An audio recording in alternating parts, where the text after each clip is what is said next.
잠깐 링크를 찾아가지고 방대를 뿌리고 시작을 하겠습니다.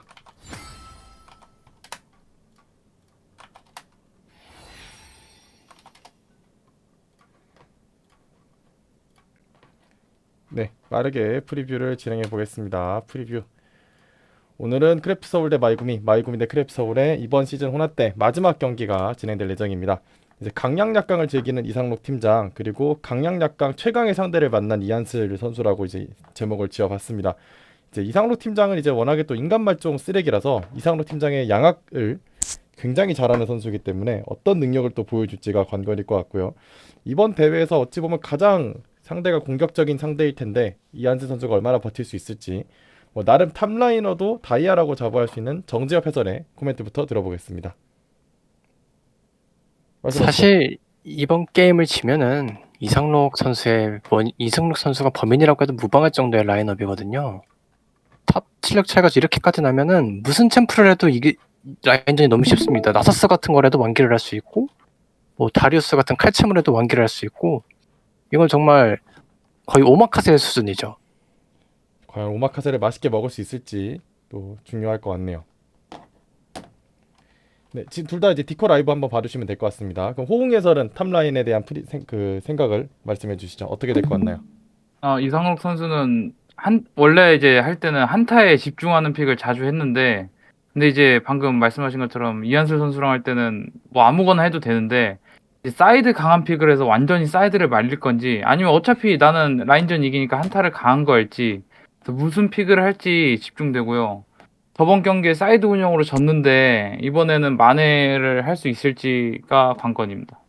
사이드 픽일지 한타 픽일지가 또 어떤 픽인지가 컨셉이 중요하다라고 말씀을 해주셨고, 또 어떻게 보면 저번 경기에 사이드 운영 때문에 졌기 때문에 그거에 대한 만회를 해야 하는 의무가 있는 이상록 팀장이라고 볼 수가 있겠습니다.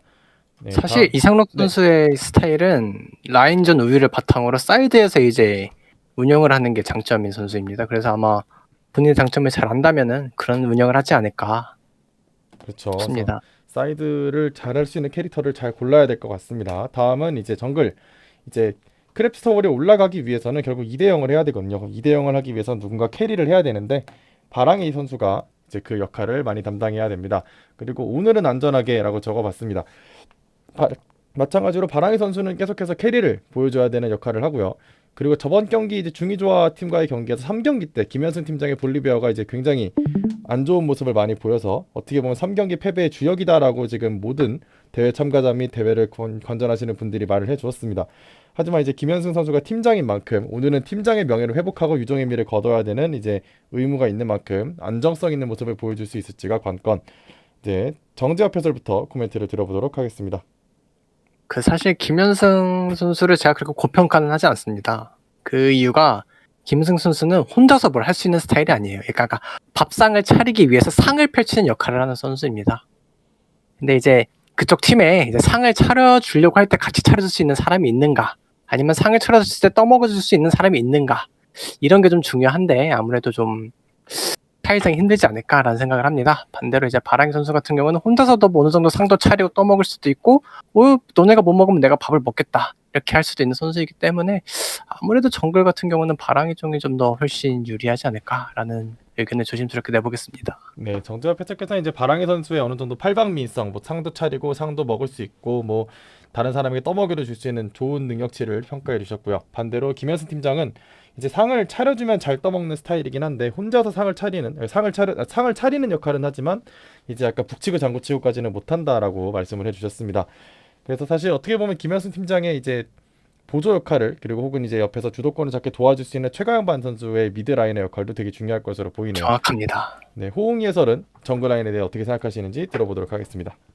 일단 바랑이 선수는 성장형 정글을 보통 좋아하는데 뭐 케인 뭐 볼리비아 이런 거, 근데 이제 상대 정글하고 얼마나 성장 격차를 벌릴 수 있을지가 관건이고요. 그리고 김영순 선수는 저번에 뭐 거드라 3일째 트런들 갈라지나를 볼리비아 같은 약간 딜템을 갔는데 딜량 꼴찌를 하는 아쉬운 상황이 많이 나왔습니다. 그래서 제 생각에는 개인적으로 고티어 미드 유틸형 서폿을 업은 원딜이 있는데 굳이 본인이 딜을 하는 것보다 약간 탱 쪽으로 하는 게 낫지 않을까라는 생각이 드는데요. 저도 역시 정글은 바랑인 선수가 훨씬 더 유리하다고 판단됩니다. 네, 역시 호응 해설도 바랑이 선수가 이제 좀 더 우위를 점할 것을 예측을 해주셨습니다. 그리고 저번 경기 3경기 때도 이제 어차피 잘하는 미드와 유틸 서폿을 업은 이제 원딜까지 있는 안정성 있는 원딜을 가진 팀으로서 김현승 팀장이 약간 주인공보다는 이제 가자미 역할을 해줘야 된다고 이제 짚어주셨습니다. 오늘은 과연 어떤 픽과 어떤 플레이를 할지가 매우 관전 포인트가 될 것 같습니다. 다음으로는 이제 꾸준한 상수의 거북이야 선수, 이제 꾸준히 계속 좋은 모습을 보여왔던 거북이야 선수와 1황 미드의 위험을 결국은 끝까지 보여줘야 되는 최가양반 선수. 그래서 거북이야 선수는 니코와 갈리오를 거의 메인으로 하는 선수인데 그걸 밴을 당하는 변수가 있을지가 관건일 것 같고요. 그리고 중의조화와의 3경기 때 대회 최초의 패배팀 MVP가 선정됐었던 최가양반 선수입니다. 사실 저희 대회에서 한 번도 패배한 팀의 선수가 MVP로 선정된 적이 없고 심지어 그 선정이 만장일치로 선정이 됐었거든요. 확실하게 폼을 보여줄 캐릭터가 있을지 이제 관건일 것 같습니다. 이제 미드를 주로 많이 플레이해서 나름 마스터까지 갔던 정재엽 해설의 코멘트를 한번 들어보도록 하겠습니다. 이게 사실 좀 애매한 게 제가 저 두 선수를 잘 모릅니다. 많이 겪어보질 않아가지고 이 부분에 있어서는 저는 노코멘트를 하도록 하겠습니다. 정재엽 해설이 이제 잘 몰라서 노코멘트 한다라고 말씀해 주셨습니다. 호응 해설의 코멘트를 집중적으로 들어보겠습니다. 거북이야 선수는 니코 갈리오가 주픽이고 이제 다른 것도 할 수 있는데 이제 고티어가 아님에도 항상 1인분을 이상을 하는 선수예요. 근데 뭔가 이 선수한테 뱅카드 쓰기에는 뭔가 아까운 느낌이 들고 그러니까 부정적으로 말하면 귀찮고 짜증나는 스타일 플레이인데 좋게 말하면 게임을 잘한다고 표현할 수 있는 선수이고요. 그리고 최가양반 선수는 이제 고티어로서 항상 부담을 가지고 있는데 스탠딩 메이지인 오리아나 신드라를 쓸지 아니면 저번 경기처럼 레넥톤 퀸 같은 변수 플레이를 할지 아칼리 같은 암살자를 할지 이제 본인이 아마 고민이 제일 많지 않을까라고 생각이 됩니다, 지금. 네, 거북이야 선수의 이제 실력이 꽤 좋은 편이지만 또 배나기엔 아까운 그 애매함이 어떻게 보면 거북이야 선수가 지금까지 좋은 모습을 보일 수 있었던 배경이 됐다라고 지적을 해주셨습니다. 그리고 최강반 선수는 할 수 있는 픽이 참 많은데 이제 어떤 픽이 더 좋은 픽이 될 수 있을지가 이제 관건이라는 평을 해주셨습니다. 저도 마찬가지로 최강반 선수가 플레이할 때 이제 픽에 따라서 베리에이션이 좀 커가지고 약간 좀 더 손을 탈 수 있는 피지컬 챔을 하는 게 더 좋지 않을까라는 생각을 해 봅니다. 다음으로는 원딜 라인 사리기 전문 복숭아 선수의 이제 강한 상대 아무리 요새 저희 대회가 바텀 라인의 원딜러 중에 다이아가 안 되는 혹은 다이아급이 안 되는 선수가 없는 만큼 강한 상대에도 구리지 않고 티어가 낮음에도 불구하고 잘 사리면서 커가는 복숭아 선수였고요. 그리고 저번 경기 닐라까지 보여주면서 안정성에 크랩도 할 수 있다라는 걸 보여줬던 장나님 선수. 근데 반대로 또 안정성이 좋은 장나님 선수입니다. 그래서 원딜 라인은 어떤 이제 게임이 진행될지 호응이 해설의 코멘트 들어보도록 하겠습니다. 이제 저기 복숭아 선수 팀은 유충을 챙길 때 보통 서폿이 올라가서 원딜이 바텀에 혼자 남아있는 경우가 많은데 원딜이 보통 그럴 때 CS나 경험치를 욕심내다가 다이브를 당하거나 죽는 경우가 많은데 이 선수는 그런 걸 본인이 잘 알고 있어 피하고요. 근데 다만 이 상대는 보통 유틸 서폿을 많이 하기 때문에 유틸 서폿이면 타워를 채굴하기가 쉬워서 이제 그 반대로 장나님 선수는 초반 압박을 굉장히 잘하고 유틸과 호흡이 잘 맞고 대회를 진행할수록 더 잘해지는 느낌이 들고 그래서 바텀의 관전 포인트는 채굴을 얼마나 할지 채굴을 얼마나 막을 수 있을지가 관건이라고 생각됩니다.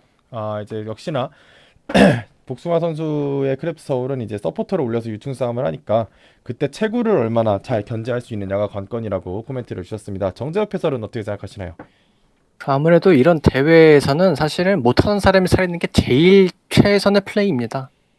그런 의미로 저 살릴 줄 알고 위험은 사실 원딜은 막말로 서 있고 죽지만 않아도 1인분을 할 수 있습니다. 본인 티어 대비해서.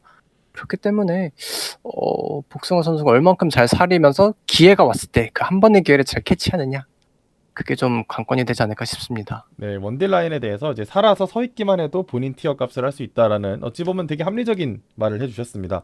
그래서 지금까지 그렇게 잘 살아왔기 때문에 복숭아 선수가 어떻게 보면 자기 티어 값을 해내면서 혹은 티어 이상의 값을 해내면서 이 대회를 진행했나 싶은데 과연 마지막까지 그런 모습을 보일 수 있을지가 관전인 포인트가 될 것 같네요. 네, 마지막으로는 이제 서포터 라인 자크 서폿을 허용할 것인가 이제 김두봉 그리고 어게인 세라핀 아기테구라고 제목을 지어봤습니다. 이번에 사실 김두봉 선수가 서포터로 전향을 시키면서 이제 제일 많이 사용되는 서폿 중에 하나가 자크 서폿인데요. 자크 서폿으로는 사실 모르가나까지 만나도 자기 역할을 해낸 김두봉 선수라고 볼 수 있습니다. 그래서 밴을 당하는 게 이제 변수인데 밴을 할 것인지도 변수가 될 것 같습니다. 그래서 밴을 당한다면 어떤 픽이 준비되었을지 그것도 관건이 될 것 같습니다. 그리고 아기테고 선수는 저번 경기 때 이제 MVP, 이 경기 때 MVP를 받았는데 세라핀으로 이제 아주 지리는 모습을 보였던 아기테고 선수가 중위조와 경기에서 좋은 모습을 보였는데 과연 역시나 어게인 세라핀을 허용할지 허용을 해준다면 고를지도 관건인 것 같네요. 서포터가 주라인인 호응 해설의 코멘트를 먼저 들어보도록 하겠습니다. 일단 김두봉 선수는 라인전은 그렇게 약한데 근데 이제 만약에 자크를 잡았을 때 한타 때는 무조건 1인분을 할 수 있는 사람이고요. 근데 이제 바텀의 그 관건은 시야 싸움이에요. 그 아기테고 선수가 시야를 굉장히 잘 잡습니다. 제가 상대를 해보고 좀 놀랐는데 그래도 이제 자크는 안 보이는 곳에서 뛰어야지 효과가 좋고 그리고 아기테고 선수가 이제 그 점을 인지해서 자크가 뛸 위치에 와드를 하거나 잘라먹는 플레이를 하게 된다면 김도봉 선수가 조금 힘들지 않을까 해서 시야 싸움에 좀 집중하면 될 것 같습니다. 아기테구 선수의 시야 잡는 능력이 굉장히 좋았음을 저번 경기에서 체감을 했던 호응 해설의 코멘트였습니다. 이제 김두봉 선수가 얼마나 시야 싸움을 잘 해서 이제 좋은 곳에서 점프를 뛰어서 게임을 크랙 플레이를 해줄 수 있을 것인지가 관건일 것 같네요. 정재엽 해설은 어떻게 생각하시나요? 저는 지금 사실 개인적으로 조금 당황스러운 게 김두봉 선수가 서폿을 간다는 게 사실 상상이 잘 안 됩니다. 제가 지난 경기는 많이 챙겨보진 못했지만 그렇죠. 김두봉 선수의 장점은 공격적인 플레이입니다. 근데 그런 공격적인 플레이를 하기 위해서는 원딜을 어느 정도 받쳐줘야 되는데 과연 그 살인은 원딜이 그 역할을 잘 해줄 수 있을지 그걸 확신이 잘 안 드네요. 그래서 네, 말씀하시죠. 만약에 저라면은 게임을 하면서 자신 있는 상대가 아니라면은 약간 도박수로도 한번 포지션 수합을 해볼 수도 있지 않을까라는 생각도 한번 들긴 합니다. 네, 그래서 김두봉 선수 서폿에 대해서 약간 이제 공격성이 좋은 선수기 때문에 이제 살이는 원딜과 잘 맞을까 궁합에 대한 이제 걱정을 해주신과 동시에 라인 수합도 한번 해볼 수 있지 않을까라는 이제 제안을 해주셨습니다. 그 코멘트에 대해서는 제가 이렇게 답변을 드릴 수 있을 것 같네요.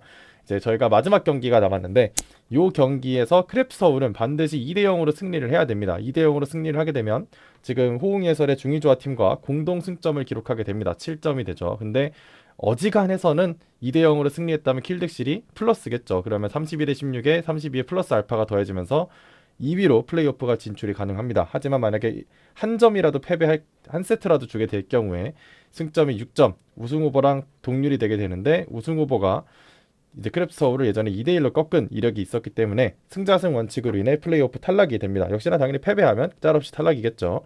그래서 오늘의 경기는 사실 도박적으로 라인을 바꾸거나 이제 그냥 질겜 하는 식으로 도전을 하기에는 크랩 서울 입장에서 좀 부담스러운 경기라고 볼 수가 있겠습니다. 네, 이상으로 프리뷰를 마치고 선수들을 슬슬 초대를 해보도록 하겠습니다.